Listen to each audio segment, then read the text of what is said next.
Well, here we are. I turned down here at the next block. Thanks, mister. I'll get off there.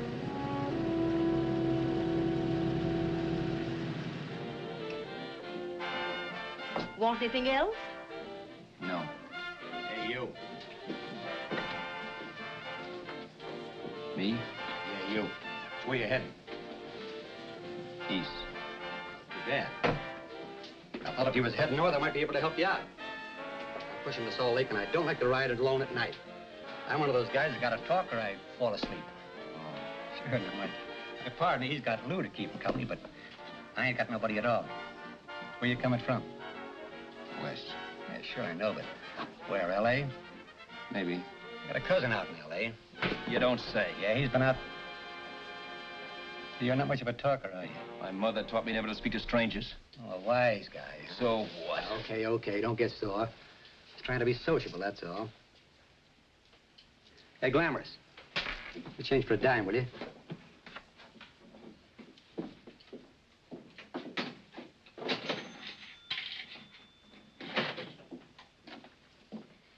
Let's have something quieter this time, Joe. My head's splitting. Is that what's wrong with it? Done with your coffee? No. And don't rush me, will you?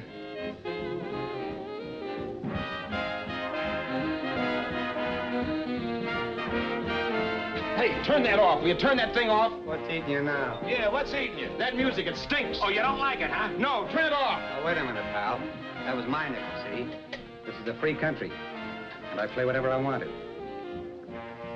Okay. Sure, and if you don't like it, you don't have to listen to it. And you can leave here anytime you want it. Okay, okay, I'm sorry I asked. First good piece played tonight and you don't like it. Some people just ain't got any good taste.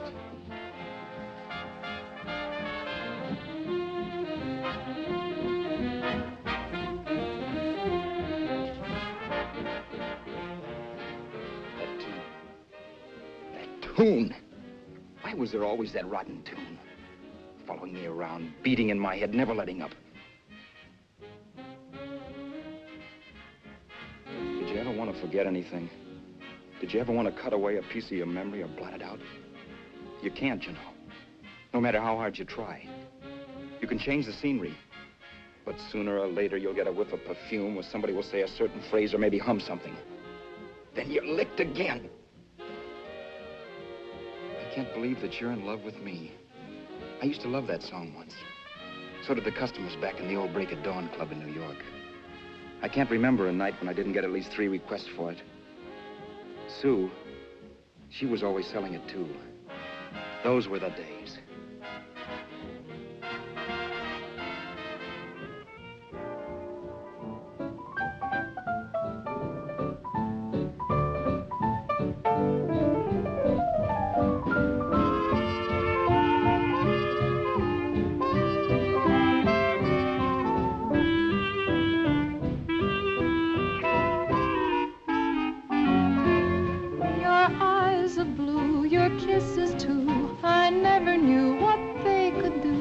I can't believe that you're in love with me. You're telling everyone you know that I'm on your mind each place you go. They can't believe that you're in love with me. I have always placed you far above me. I just can't imagine that you love me. And after all is said and done, to think that I'm the lucky one, I can't believe that you're in love with me.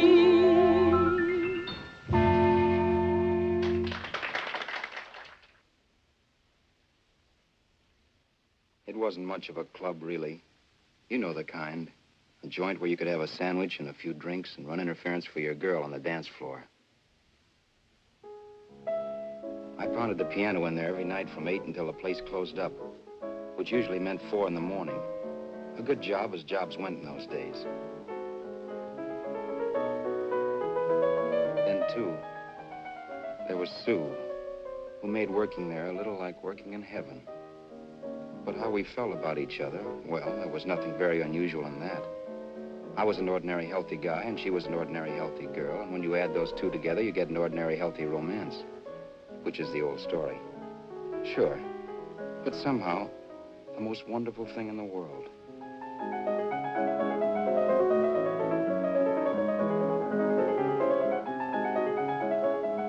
All in all, I was a pretty lucky guy.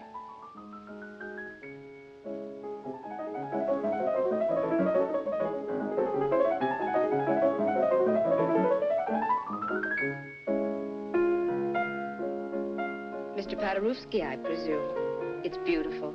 You're going to make Carnegie Hall yet, Al? Yeah, as a janitor. I'll make my debut in the basement. I don't blame you for being bitter, darling, but you mustn't give up hope. Why, someday... Yeah, someday. If I don't get arthritis first. In the meantime, let's blow this trap.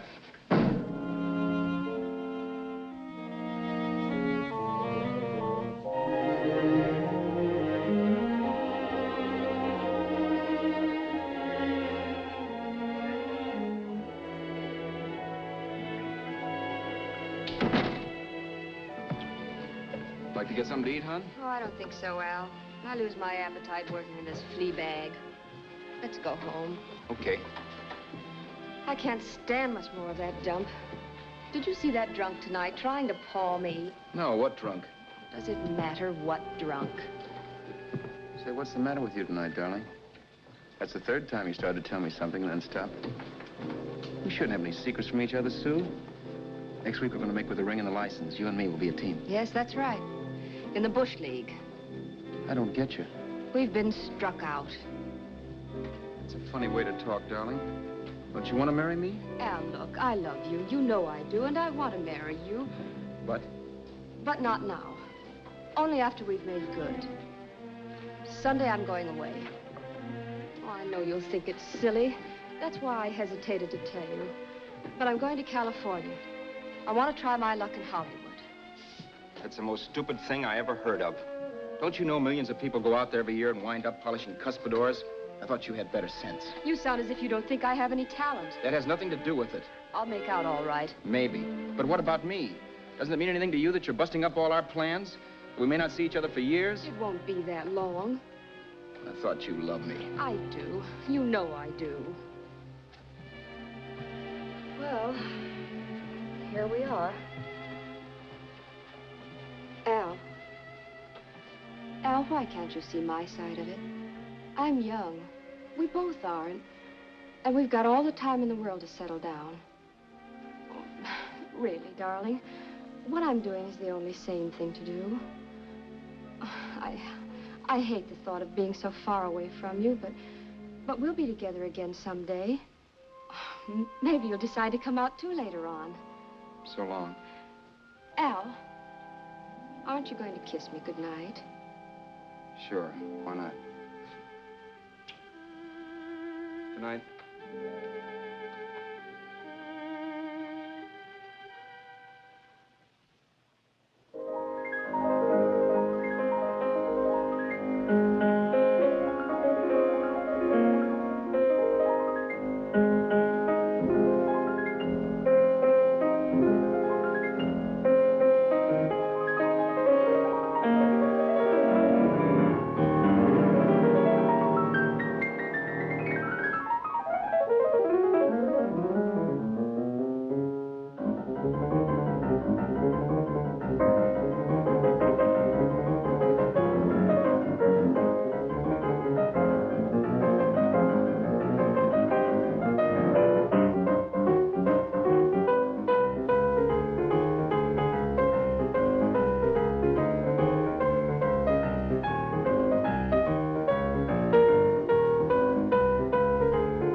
Roberts. You hit the jackpot this time.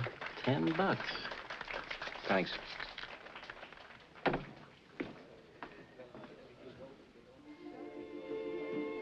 So when this drunk handed me a 10 spot after a request, I couldn't get very excited.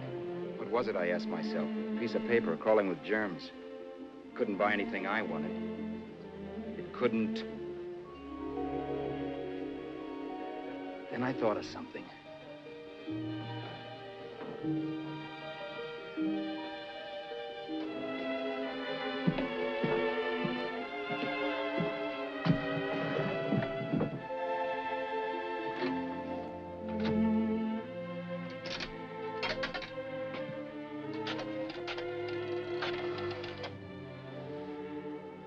Long distance. I'd like to put a call through to Los Angeles. Miss Harvey. Sue Harvey, Harvey. The number is Crestview 65723.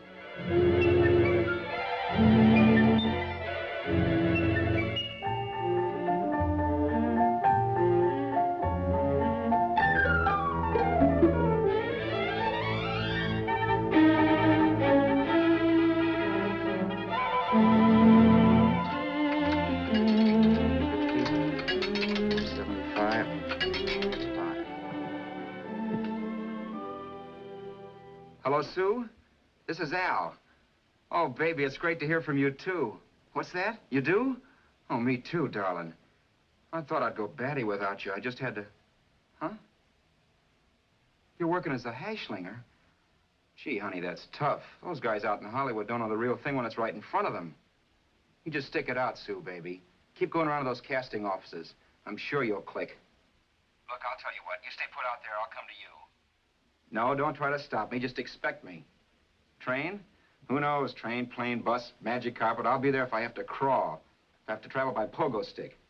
And then, let's get married right away, huh?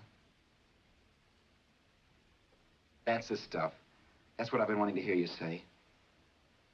Well, goodbye for now. I'll be seeing you soon. Yeah. Bye.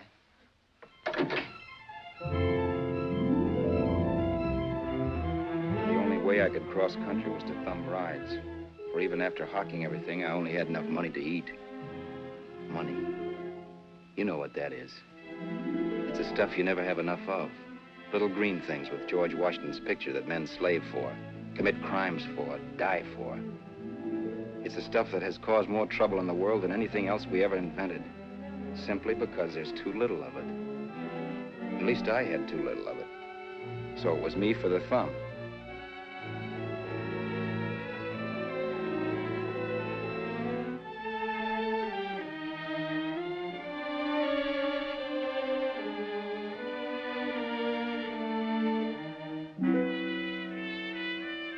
Ever done any hitchhiking? It's not much fun, believe me. Oh, yeah, I know all about how it's an education and how you get to meet a lot of people and all that. But me, from now on, I'll take my education in college or in PS 62, or I'll send $1.98 in stamps for 10 easy lessons.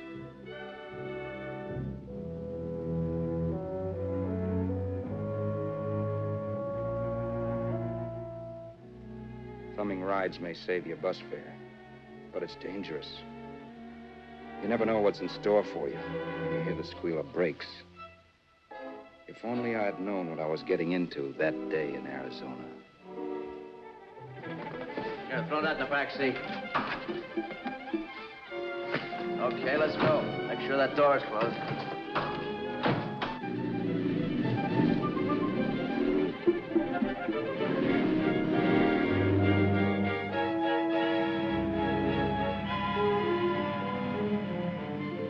You know, Emily Post ought to write a book of rules for guys thumbing rides. Because as it is now, you never know what's right and what's wrong. We rode along for a little while, neither one of us saying anything. I was glad of that. I never know what to say to strange people driving cars. Then, too, you can never tell if a guy wants to talk. A lot of rides have been cut short because of a big mouth. So I kept my mouth shut until he started opening up. Hand me that little box in the compartment, will you, pal? Hold the wheel, will you?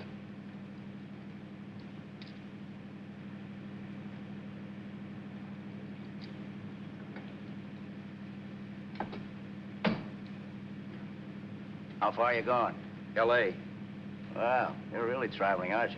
Yeah, but I don't expect to make it for a couple of years at the rate I've been promoting rides. Not much luck, huh? Sure, all bad.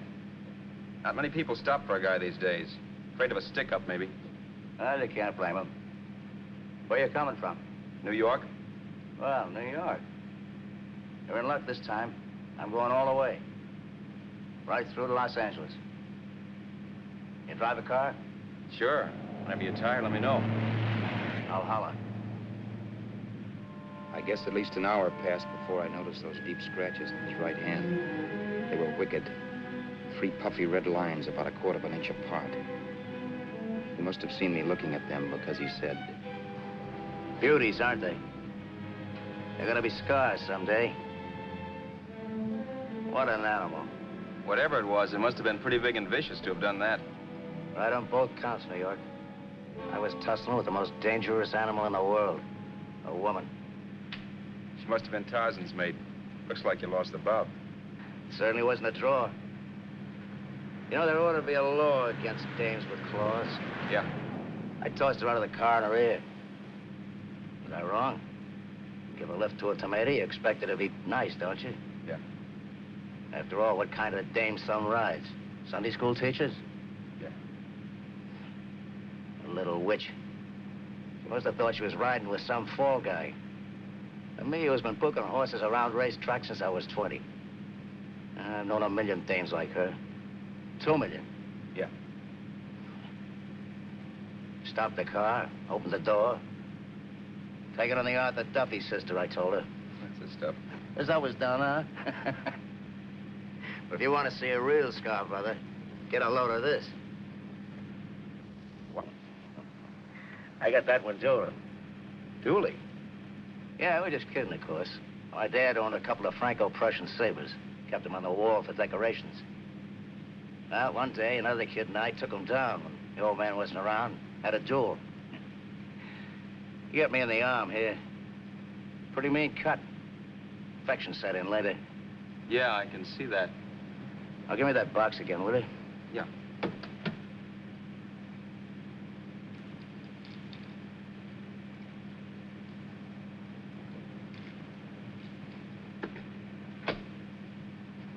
Pain made me lose my head, I guess. Began slashing. Before I knew it, I'd put the other kid's eye out. That was tough. Well, it was just an accident, of course. But you know how kids are. I got scared, decided I was going to run away from home. Old man almost caught me when I was packing my duds. The bloody rag I had wrapped around my wrist hadn't caught his attention. You've seen the bundle for sure. But I beat it when he was phoning for a doctor. That was 15, 16 years ago. I haven't been home since. Pull in there for a bite or something, huh? a bite or something. Brother, was I hungry. I hadn't had anything in my stomach for hours. Yet even with that gnawing in the pit of my belly, I didn't want to be in too big a rush to put on the feed bag. First, I had to make sure this guy knew the score.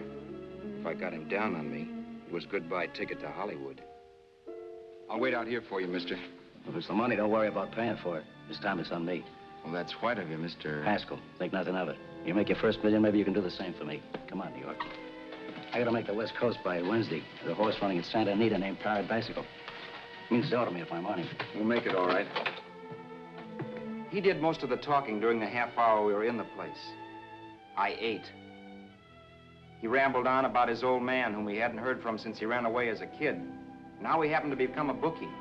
And then all about how he got rooked in Miami. One race, 38 grand. They cleaned out my book. How do you like that? That was tough luck. Yeah, and I'm supposed to be the smart guy. Well, you just wait. I'm going back to Florida next season with all kinds of jack. And you watch those stinkers run for cover. Want anything else? No, thanks. I've had plenty.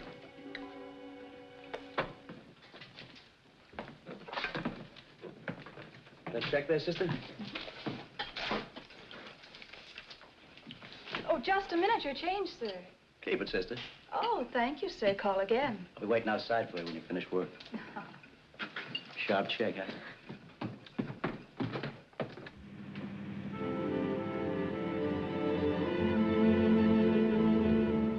drove all that night while Haskell slept like a log.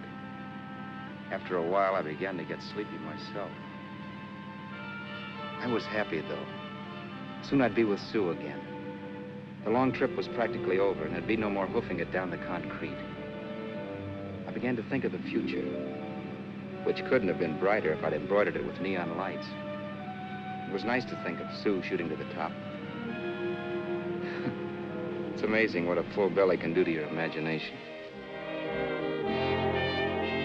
Your eyes are blue, your kisses too. I never knew what they could do. I can't believe that you're in love with me. You're telling everyone you know I'm on your mind each place you go. I can't believe that you're in love with me.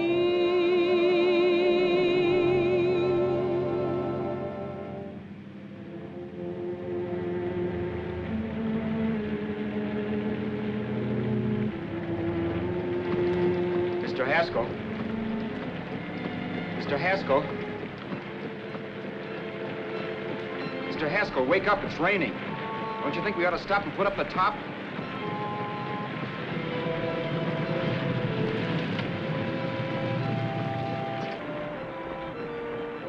Mr. Haskell, I'm going to put up the top.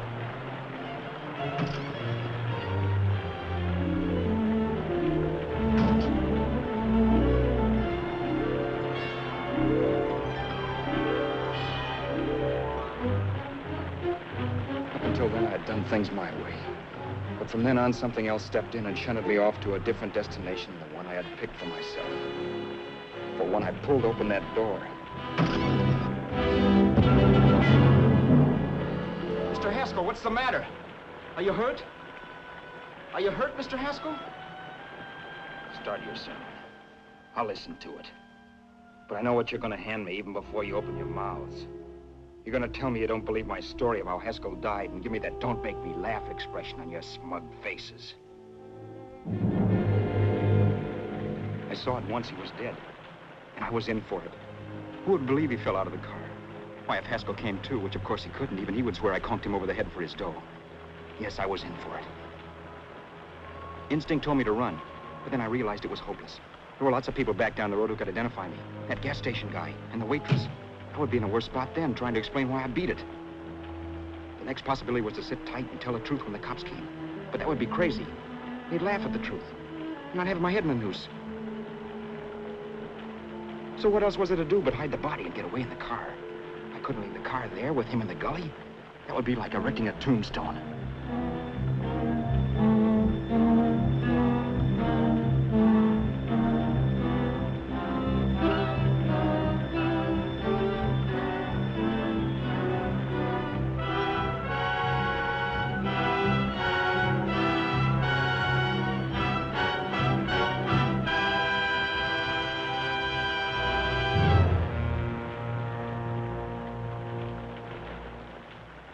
My idea was to cover him with brush, not to rob him.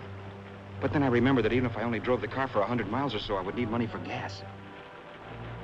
Besides, it was stupid of me to leave all that money on a dead man. Not only that, I'd have to take his driver's license in case I was stopped for something. I didn't like to think about it, but by that time I'd done just what the police would say I did, even if I didn't. My clothes. The owner of such an expensive car would never be wearing them. Some cop might pull me in on suspicion.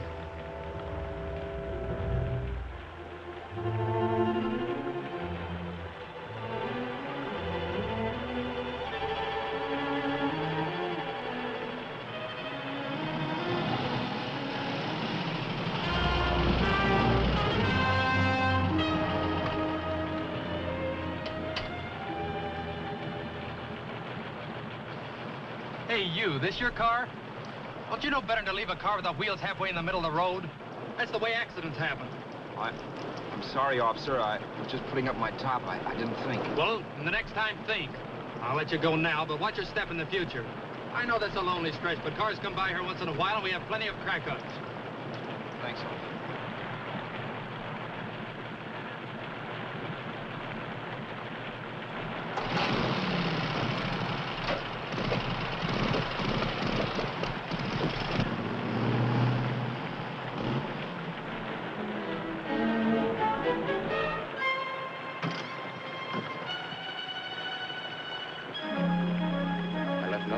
car to give me away as Roberts. If they found a dead man in the gully now, it would be me.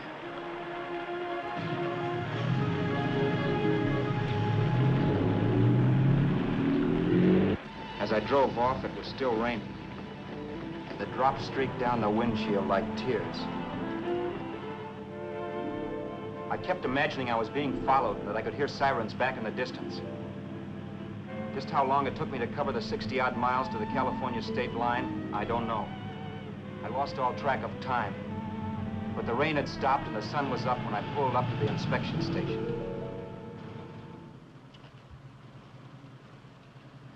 Hello? Carrying any fruits or vegetables? No. Any livestock or poultry? No. I'd like to see your registration and driver's license, please. Anything in the baggage compartment? Just baggage. Charles Haskell Jr., age 30, brown eyes, dark hair. Identifying marks, none. Are you Charles Haskell Jr.? Yes. Well, remember, if you're employed and you stay over 30 days, you take out California plates. All right, officer, but I'll only be in the state a short while. Right, you can go now.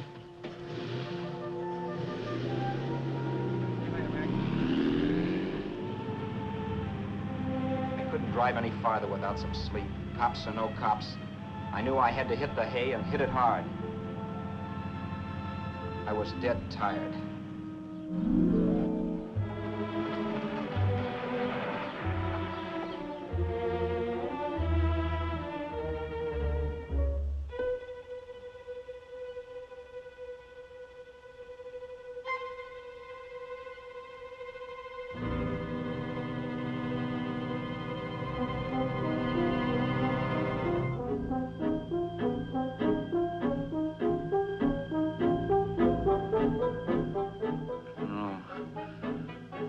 Mr. Haskell. No.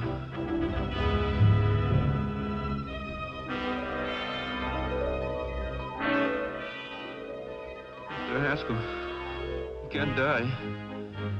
I think I did it. No, Mr. Haskell. No. No.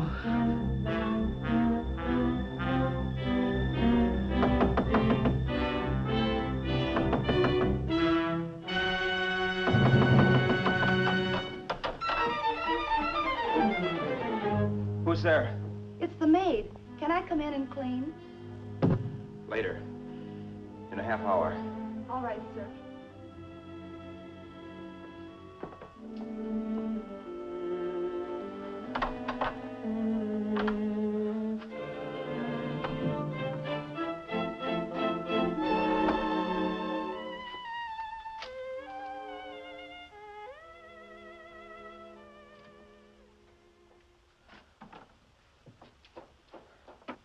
There was no time to lose. Every minute I had to be Charles Haskell was dangerous. And I'd have to be Charles Haskell until I got to some city where I could leave the car and be swallowed up.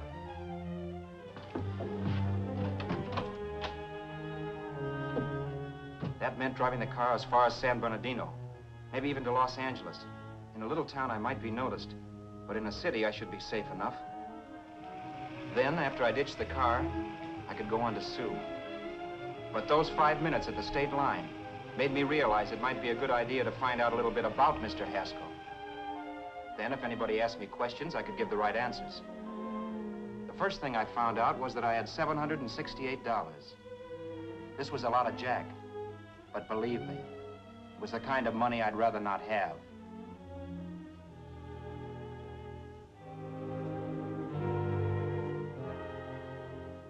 And then I found out from a letter Haskell was carting around in his bag that he wasn't the open-handed, easygoing big shot who went around buying dinners for strange hitchhikers.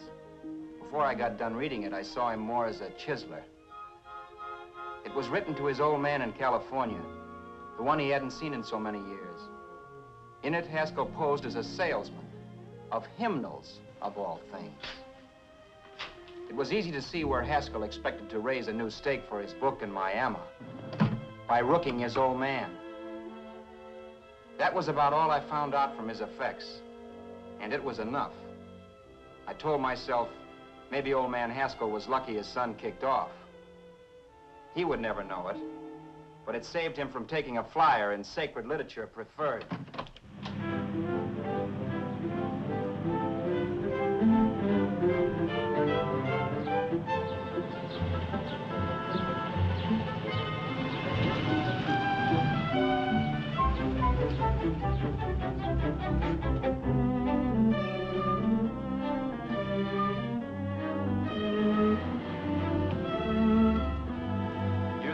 At Desert Center, I pulled up for water. There was a woman. Hey, you! Come on if you want to ride.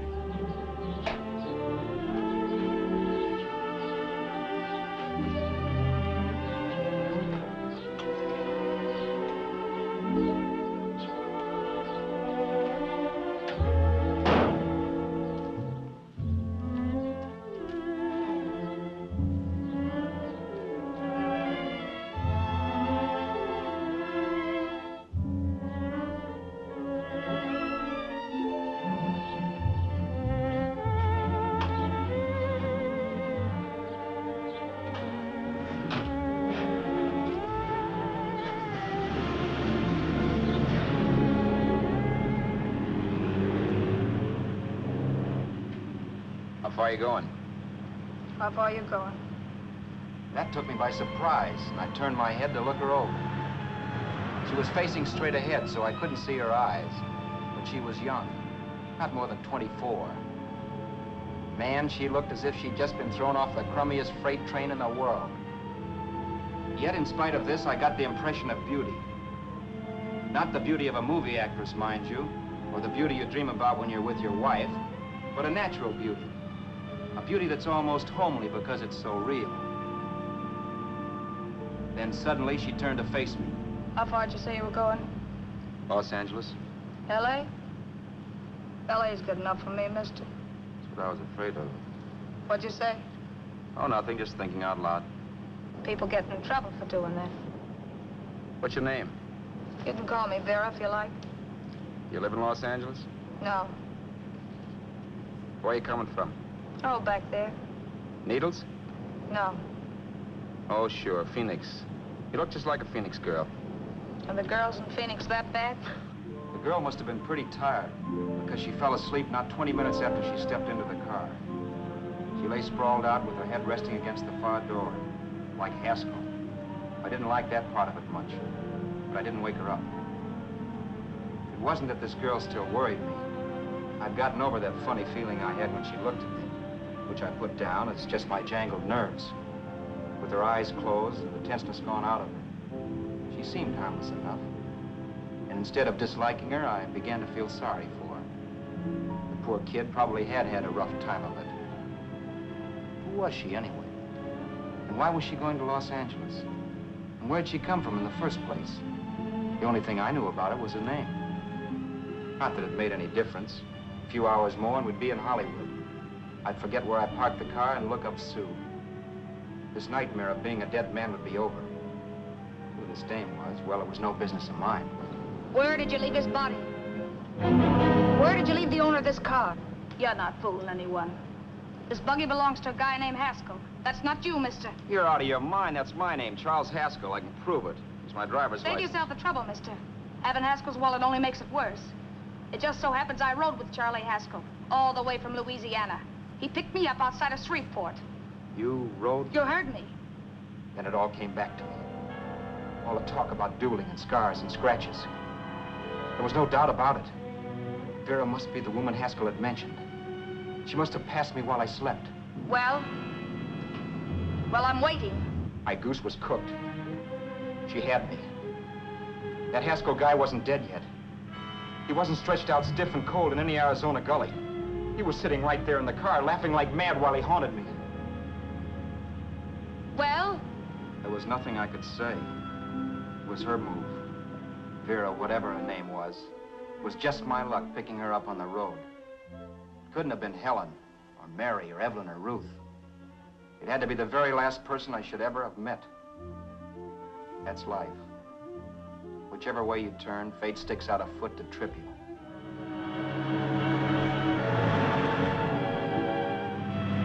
I told her everything, but she didn't believe my story. I should have saved my breath. That's the greatest cock and bull story I ever heard. So he fell out of his car. Say, who do you think you're talking to, a hick? Listen, mister, I've been around, and I know a wrong guy when I see one. What'd you do, kiss him with a wrench? Now, wait a minute. What I told you was true. You see, that's why I had to do it. You think I killed him. Well, the cops would have thought so, too. Yeah, well, maybe they still think so. What makes you so sure I'll shut up about this? Vera, I'm innocent. Give me a break, will you? It won't do me any good having you pinched. The cops are no friends of mine. Now, if there was a reward, but there isn't. Thanks. Don't thank me yet. I'm not through with you by a long shot. Let's see that roll.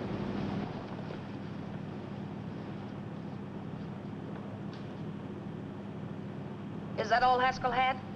Isn't it enough? No, I thought he had more. Not that I know of. You can search me if you think I'm holding out on you. Well, maybe I will at that. He told me he was going to bet $3,000 on a horse named Paradisical on Wednesday at Santa Anita. He was stringing you along. He meant 300. Maybe. Sure, $3, 300. He was a piece of cheese, a big blowhard. Listen, mister, don't try and tell me anything about Charlie Haskell. Remember, I knew him better than you did. Okay, then you knew he was a four-flusher. That explains the $3 bet. I'm not so sure he didn't have that $3,000. Why should I believe you? You got all the earmarks of a cheap crook. Now, wait a Shut minute. Up. You're a cheap crook and you killed him. For 2 cents, I'd change my mind and turn you in. I don't like you. All right. Don't get sore. I'm not getting sore. But just remember who's boss around here. If you shut up and don't give me any arguments, you'll have nothing to worry about. But if you act wise, well, mister, you'll pop into jail so fast it'll give you the bends. I'm not arguing. Well, see that you don't. You know, as crooked as you look, I'd hate to see a fella as young as you wind up sniffing that perfume that Arizona hands out free to murderers. I'm not a murderer. Of course you're not. Haskell knocked his own head off. He fell, that's how it happened, just like I told you. Sure, and then he made you a present of his belongings. I explained why I had to do that. Doesn't make a difference one way or another. I'm not a mourner. I liked Haskell even less than I like you. Yeah, I saw what you did to him. What do you mean? Well, scratches on his wrist. Sure, I scratched him. I'll say you did.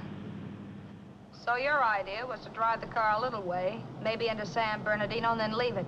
You weren't gonna sell it? Sell it? You think I'm crazy? Somebody else's car? See, all I want to do is leave it somewhere and forget I ever saw it. Not only don't you have any scruples, you don't have any brains. I don't get you. Maybe it's a good thing you met me. You'd have got yourself caught, sure. Why, you dope. Don't you know a deserted automobile always rates an investigation? Huh? Look, the cops find a car. Then they get curious. They wonder where the owner is. So, all right, they don't trace Haskell. They trace you. I never thought of that. The only safe way to get rid of the car is to sell it to a dealer. Get it registered under a new name. Say, stop at the next store. I want to get a bottle and do some shopping before we hit L.A. Okay. As soon as we find a place, I'll drop you off and pick you up later. Nothing doing. You're coming in, too. From now on, you and I are like the Siamese twins. Have it your way, but I don't get the point. The point is, I don't want you to get lost. I'm not going to beat it if that's what you're afraid of. I'll say you're not. Well, I'm going to see that you sell this car so you don't get caught. Thanks. Of course, your interest wouldn't be financial, would it? You would want a small percentage of the profits. Well, now that you insist, how can I refuse? 100% will do. Fine. I'm relieved. I thought for a moment you were going to take it all. I don't want to be a hog. A few hours later, we were in Hollywood. I was recognizing places Sue had written about. It struck me that far from being at the end of the trip, there was a greater distance between Sue and me than when I started out. Vera wasn't kidding with that Siamese twins crack. She rented a little apartment as Mrs. Charles Haskell. When I objected to this, she explained that it was on account of the car. A dealer might think something was funny if he called and found we were using different names.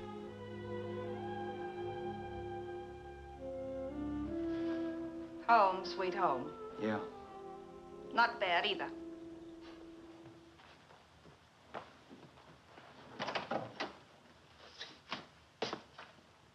In case there's any doubt in your mind, I'll take the bedroom. Yeah.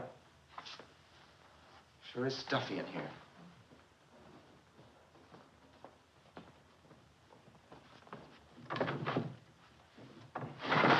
Keep the window shut.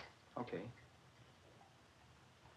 The old crow downstairs said there's a folding bed behind this door.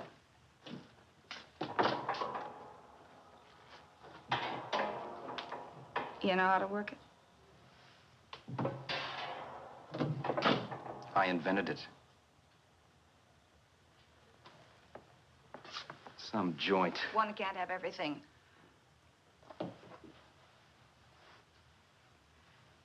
I'm first in the bathtub. I don't know why, but I figured you would be.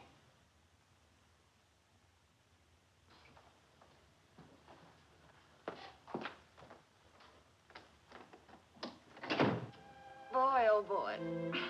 Sure feels good to be clean again.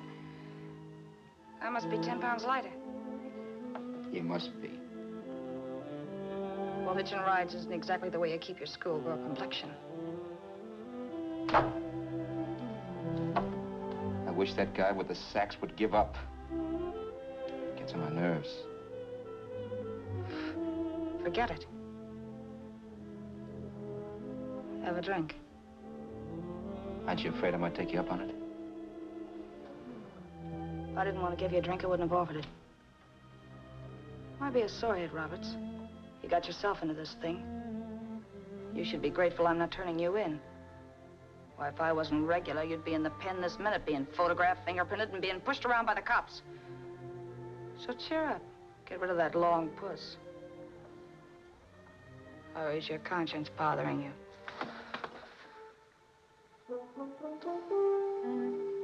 No. It isn't. Swell. That's the spirit. He's dead and no moaning around will bring him back. Anyway, I never could understand this worrying about something that's over and done with. Now, look, Vera, for the last time, I didn't kill him. Haskell was a sick man. Maybe he was dead before he fell out of the car. I don't know. Sure, he died of old age. All right. So if it'll make you sociable, you didn't kill him.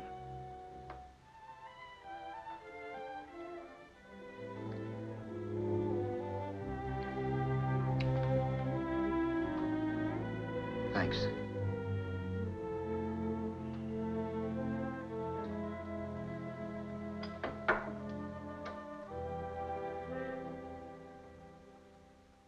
We're out of liquor, Roberts. Yeah. Too bad. I felt like getting tight tonight. Well, I think you succeeded. Am I tight? As a prima donna's corset. That's good. I wanted to get tight. Why? What have you got to get tight about? Oh, I don't know. Few things. Huh. You should have my worries. If I had your troubles, I'd stay sober. And I've got the key to that door. Yeah. Maybe you're right. I'm always right. You know, I don't like your attitude, Roberts. Well, there's a lot of things I don't like. Sure. But life's like a ball game. You gotta take a swing at whatever comes along before you wake up and find it's the ninth inning. I bet you read that somewhere. That's the trouble with you, Roberts. All you do is bellyache. But I've taken it easy and, well, trying to make the best of things. But maybe that's what's wrong with the whole world. Get the professor. People knock themselves out trying to buck fate. Now, take you, for instance. You're lucky to be alive. Why, suppose Haskell had pulled open your door. You'd be playing a harp now. Think of that. You think of it. I'm tired of thinking. There's plenty of people dying this minute. I would give anything to trade places with you. I know what I'm talking about. I'm not so sure. At least they know they're done for. They don't have to sweat blood wondering if they are. Your philosophy stinks, pal. We all know we're gonna kick off someday. It's only a question of when. But what's got us on this subject anyway? We'll be discussing politics next. Yeah. Where'd you hide the butts? On the table, sucker.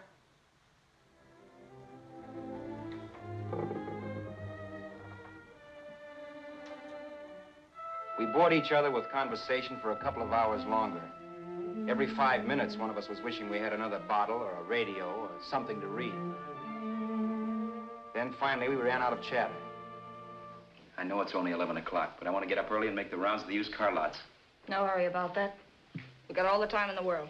Maybe you have, but if you think I want to stay cooped up in this place any longer than I have to, you're batty. It's not a bad place. Pay plenty for diggings like this in New York. I wouldn't like it if it was the Ritz.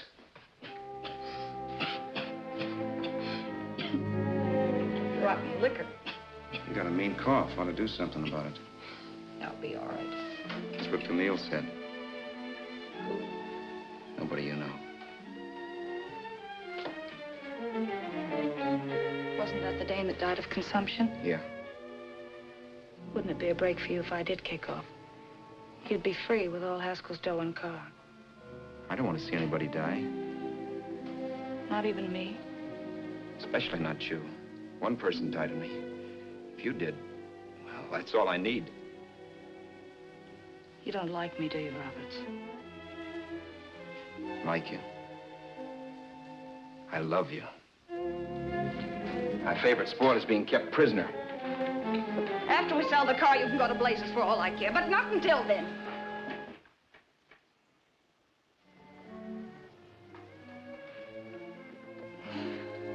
I'm going to bed.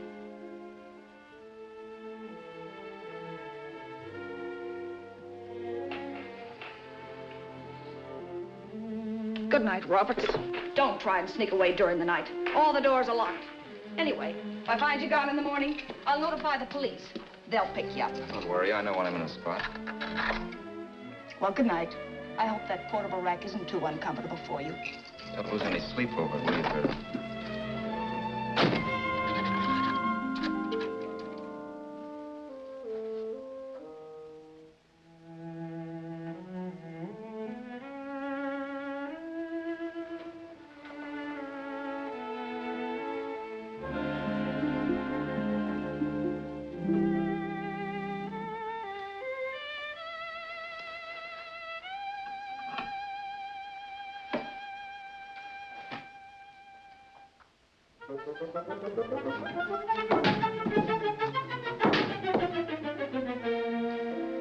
Crestview. 6, 5, 7, 2, 3. Hello? Hello? Hello? Hello?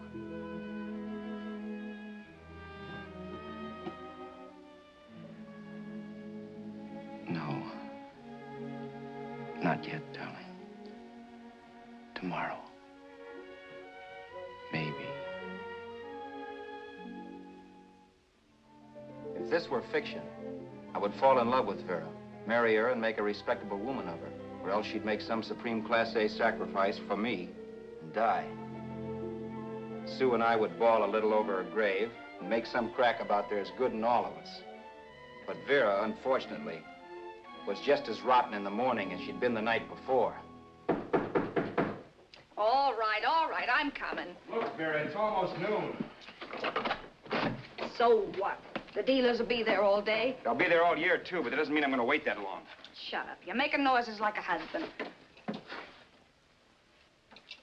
Well, do I rate a whistle? You sure do, but let's go. Let's go, let's go. I spent $85 and 2 hours preparing bait, and all you can say is let's go. Come on.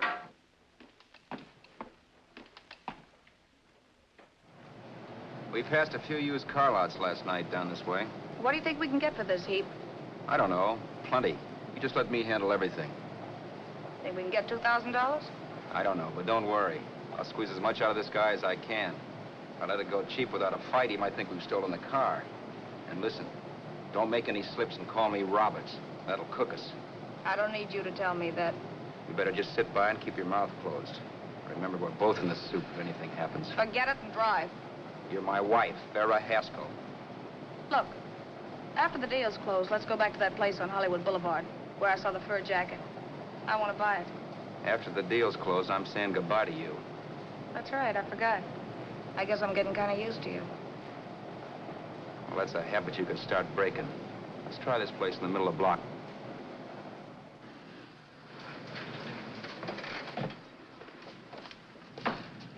Good afternoon. What can I do for you? We're interested in selling a car. If the price is right. Well, if it's in good mechanical condition, it should blue book for about $1,600. Tony, take a look at this motor. $1,600. Are you kidding?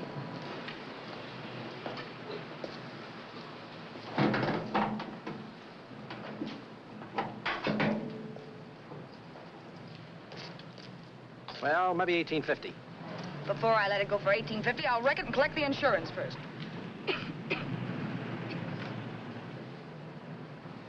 Lady, this motor's seen a lot of driving.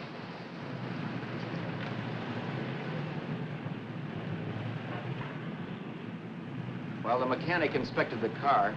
We haggled. At last, when we were all worn out, we hit a compromise. His price. Okay, it's a deal.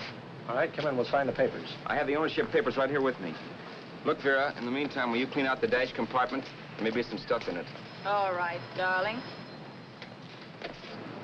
1,850 bucks. That dirty crook.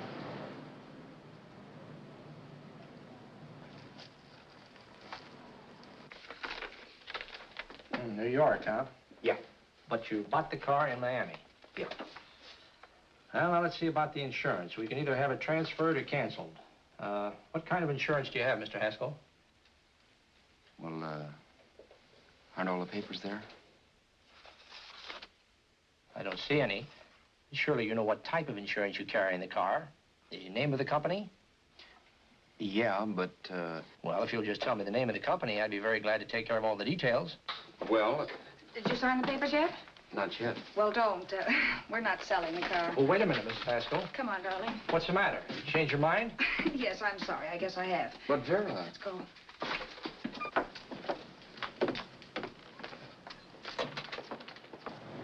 You got me out of a tight spot, Vera. But I still don't understand all this. You will in a minute. I almost threw away a gold mine. 1850 isn't to be sneezed at. The car doesn't book for as much as I thought. We're not selling the car. You want to keep it.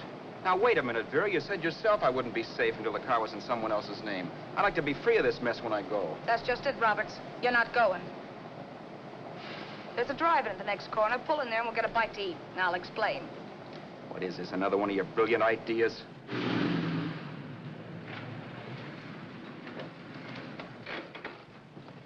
Oh, may I take your order? Make mine a ham sandwich and coffee. And for you, sir? Oh, I don't care. The same. Thank you.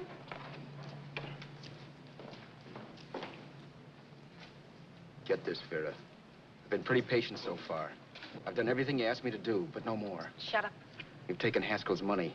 And you can have the dough we get from selling the car. But you're not going to keep me a prisoner. It's a good thing I bought the paper. Take a look at that. Vera, I'm in no mood. Read that.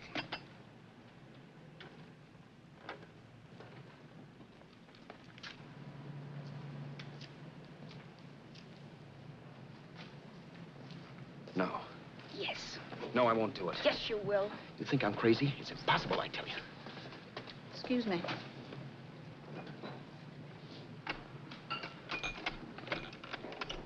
Blow the horn when you're through. No one could possibly get away with an act like that. It'd be wise to me in a minute. Don't be yellow. You look enough like him. The same coloring and the same build. See how his clothes fit you? No kidding, you almost had me fooled for a while. Oh, grow up, Vera. Don't you think a father knows his own son? And there must be other relatives. The father won't have to know you. We'll wait till he gives up the ghost. He's an old geezer and he won't pull through. And as far as other relatives are concerned, they haven't seen you in 15 or 20 years. Eat. I'm not hungry. And I won't do it. It's not as tough as it sounds.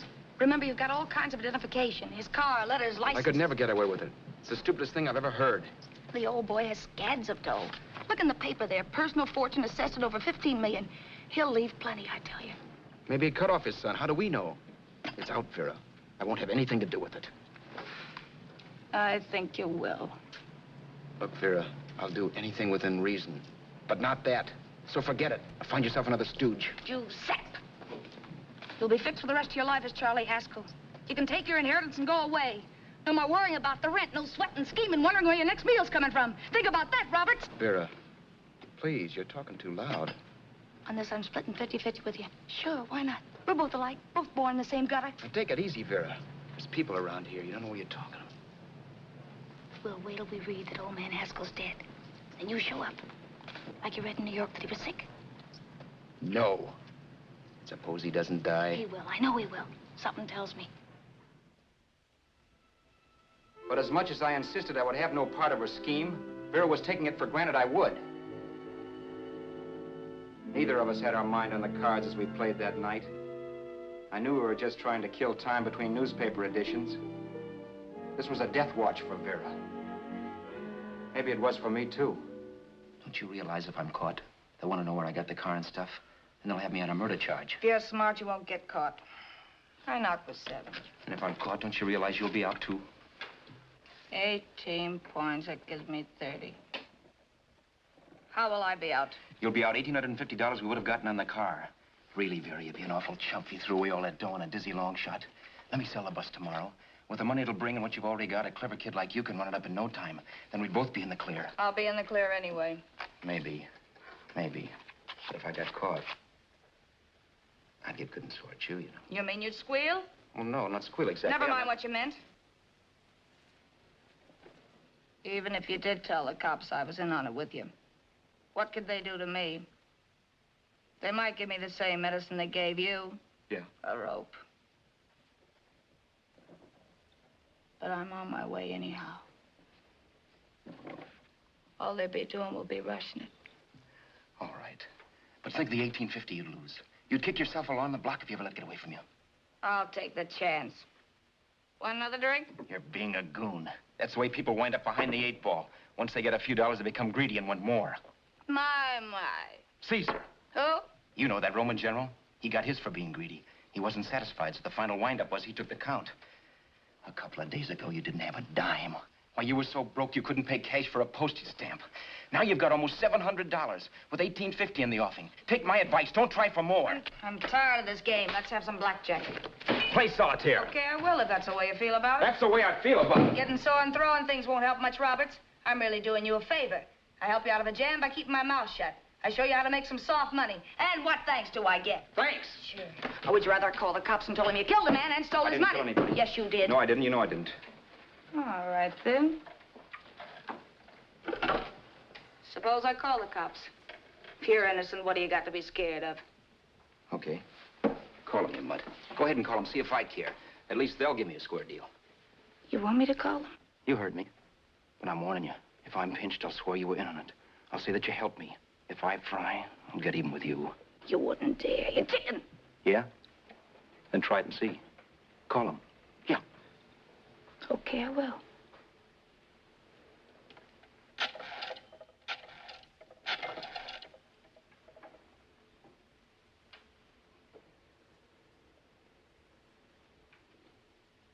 Information? I want the number of the Hollywood police station. Okay, I got it. Thanks.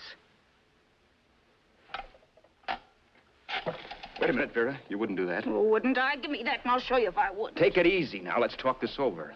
This was early in the evening, and the conversation, while hectic, was at least pitched low.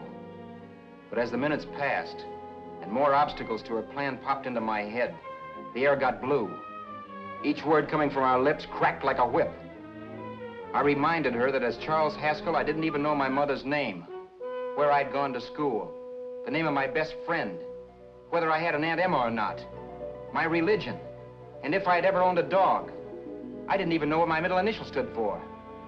I also pointed out that the real Haskell had a scar on his forearm. His people never saw that scar. He told me he ran away right after putting out the kid's eye. Yeah, but his father knew he was cut. It'd have to be some kind of a mark. So what? The old man's dead, or will be. I hope by tomorrow morning's papers. Anyway, you could cut yourself a little, couldn't you? Boy, for that kind of dough, I'd let you cut my leg off. You're drunk and you're crazy mad, Vera. Turn me in if you want to, but I won't get mixed up in this. Besides, how do we know? Haskell was such a phony. Maybe he wasn't the man's son at all. Maybe he just dreamed it up. Well, dream it or not, you won't be dreaming when the law taps you on the shoulder. There's a cute little gas chamber waiting for you, Roberts. And I hear extradition to Arizona's a cinch. Where's that phone? Vera! Leave me alone. Vera! Here. I want a phone. Call police.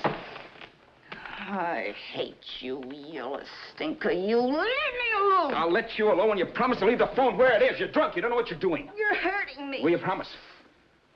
All right.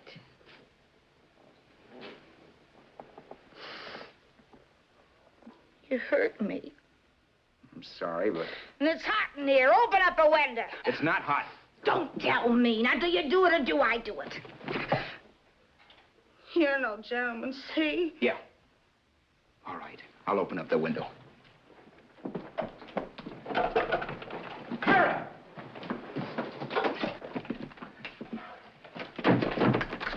Vera, open the door. Please open the door. Vera, open the door. Don't use the phone. Listen to me. I don't like you, Roberts. You're no gentleman, see? You hurt my hand, and I'm going to get even with you. If you don't open the door, I'm going to kick it down, Vera. Vera, don't call the cops. Listen to me. I'll do anything you say. Vera, let me in. I'll break the phone.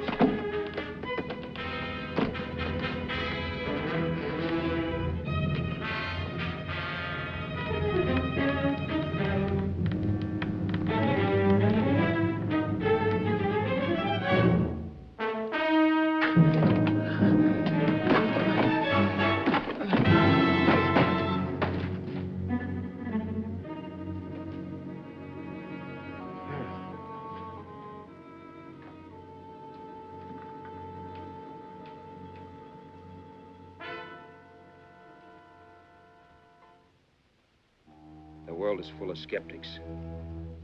I know. I'm one myself. In the Haskell business, how many of you would believe he fell out of the car? And now, after killing Vera without really meaning to do it, how many of you would believe it wasn't premeditated? In a jury room, every last man of you would go down shouting that she had me over a barrel and my only out was force. The room was still. So quiet that for a while I wondered if I had suddenly gone deaf. It was pure fear, of course. And I was hysterical, but without making a sound. Vera was dead, and I was her murderer. Murderer? What an awful word that is. But I'd become one. I'd better not get caught. What evidence there was around the place had to be destroyed. And from the looks of things, there was plenty.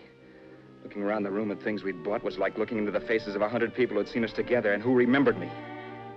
This was the kind of testimony I couldn't rub out. No.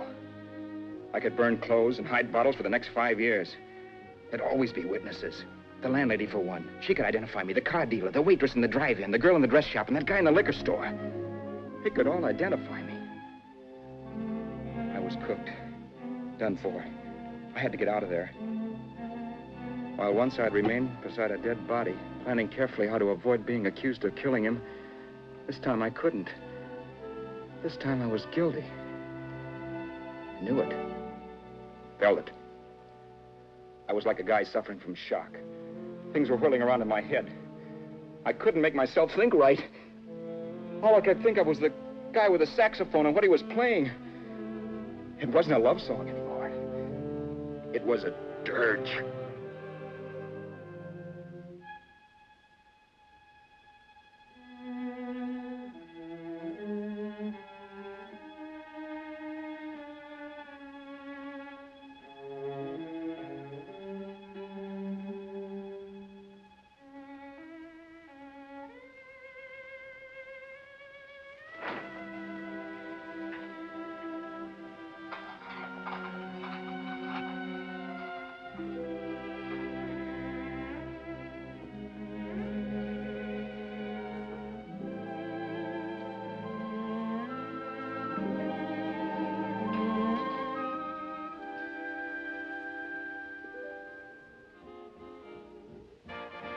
My problems weren't solved.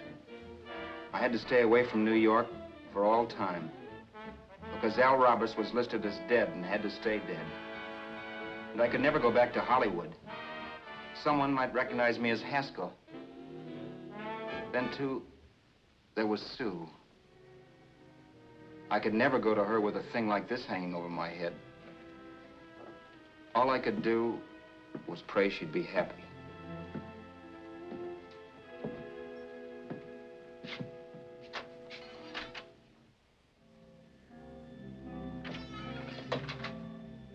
I was in Bakersfield before I read that Vera's body was discovered, and that the police were looking for Haskell in connection with his wife's murder.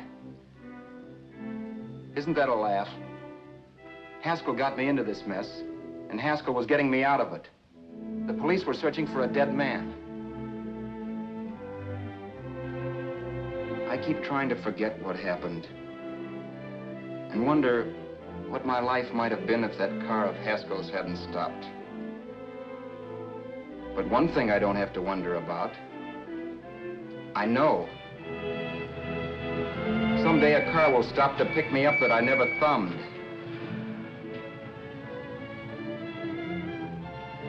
Yes.